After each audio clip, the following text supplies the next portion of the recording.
Hi, Joko here, and I'm actually taking a break from work to do a review of an IELTS paper, which this person present. All right. Hope that's looking fine. All right. We have a task one, and I've given it a catchy title: "Saying the Wrong Things Very Effectively." Part one, writing task. Not associated with IELTS in any way. Trademark. So here was the chart. Now, the it's a practice test, right? I think it might have. I'm not going to critique the chart itself as its possibility of being an IELTS question, but it does have some tricky trends that were missed. And first thing you want to do is look at the terms in the chart and really understand what they mean and what they're telling you. So the chart below shows the number of girls per 100 boys. Okay, so the percentage enrolled in different levels of school education. Now, the next part there where it says summarize, select, report, and make comparisons. Those are the four requirements of the task. If you look in the band descriptors, it mentions those quite extensively, and this is what they mean. So that's what we're going to be looking for, is summarizing, selecting, reporting, and making comparisons. Now, of the major, this is the main features. Now, in the band descriptors, it talks about trends. Now, what is a trend? Now, a trend is a difference over time. Okay, that's one way to look at it. All right. And that's one I noticed first thing when I looked at these is that the red is higher than the blue in every case. And that's one thing, certainly. So what does that mean? Overall, there are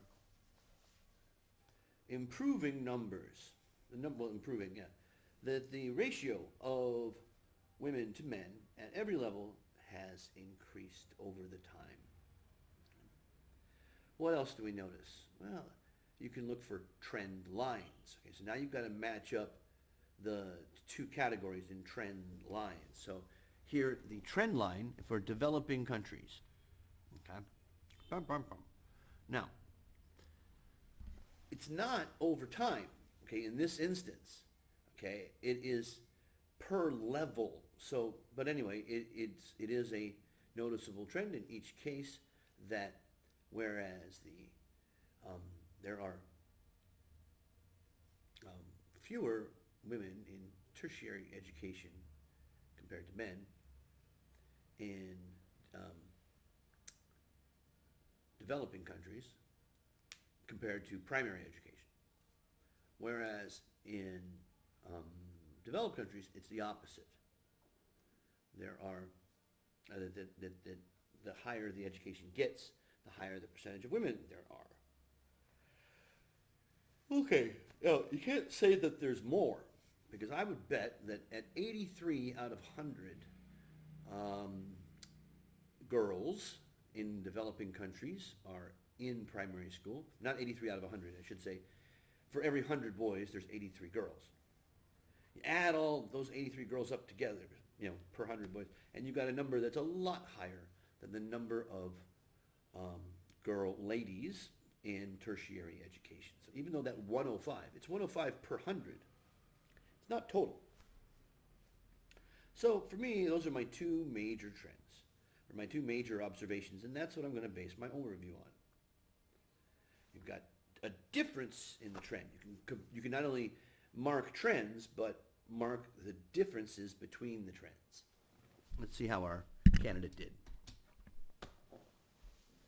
Okay, yellow, you can see over in the left-hand corner there, or can you?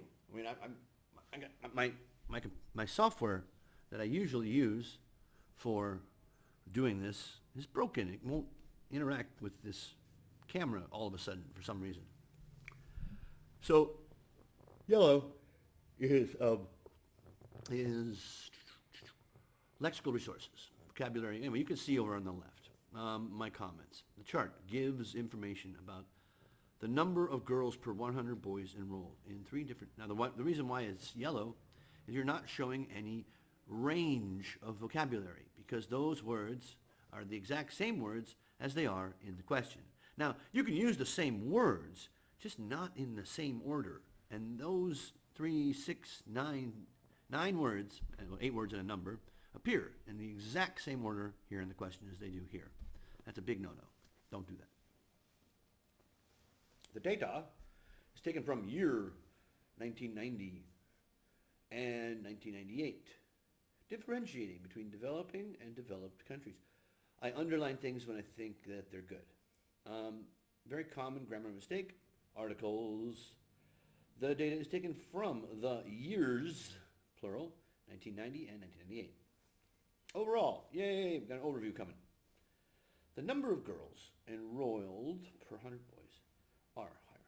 Okay, so even though girls is plural, the number is singular. It's one number, so its is higher in developing countries than developed countries in all education levels, plural. No, we don't know that. Okay? The number of girls. The red is bigger than the blue in each case. But the way you're saying it is that the total number of girls, well, per 100 boys. Oh, maybe that's not wrong. But that's one major trend. Good.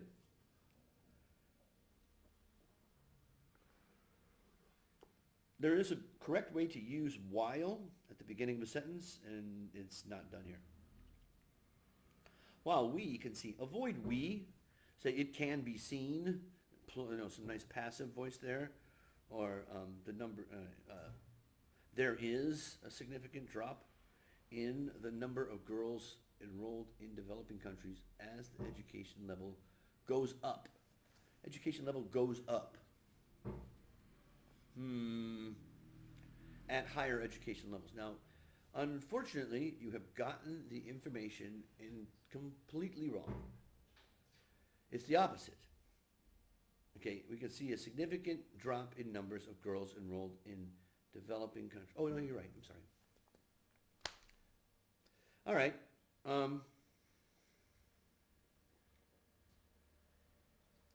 It's not the number of girls. It's the number of girls as a portion of the whole.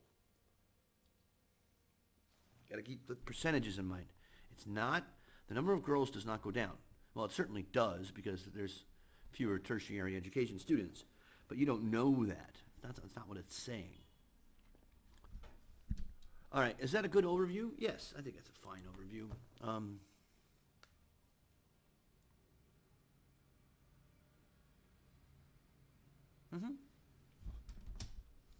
Okay, so now, ideally, your body paragraphs should mirror the structure of the overview. Oh yeah, what was the problem here with while?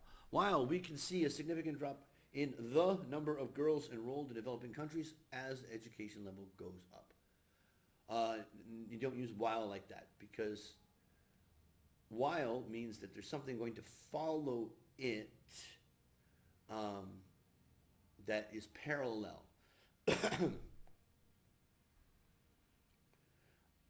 We can, and while and as have the same role here. So, yeah, you don't want to use while and as. So while, and actually no comma there either. Now while the education level goes up, yeah, maybe if you had while in the second position. Goes up. Mirror, I guess it does. In 1990. Oh, I see how you're structuring this. You're going to do it by year.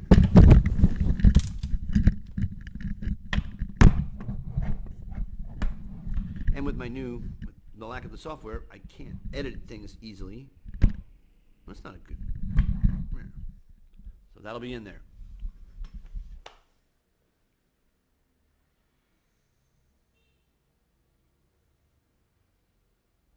You see, I think this paragraph should detail the difference between developing and developed countries, because that's what you said in your first statement in the overview.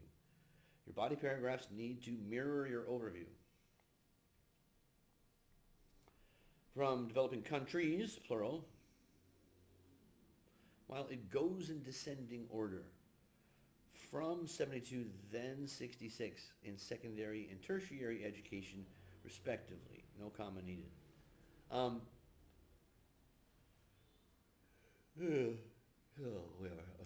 tired. In contrast, in the same years, the number of girls from... That's really redundant. While in those same years, the number of girls... While the same years in developing countries, the levels go up. That's all you have to say. The levels go up because we understand what we're talking about at this point. So not very good summarizing there. In 1998. Okay, here you go. Now that's a very confusing topic sentence. The pattern remains the same. Well, what's the pattern? The numbers are the same?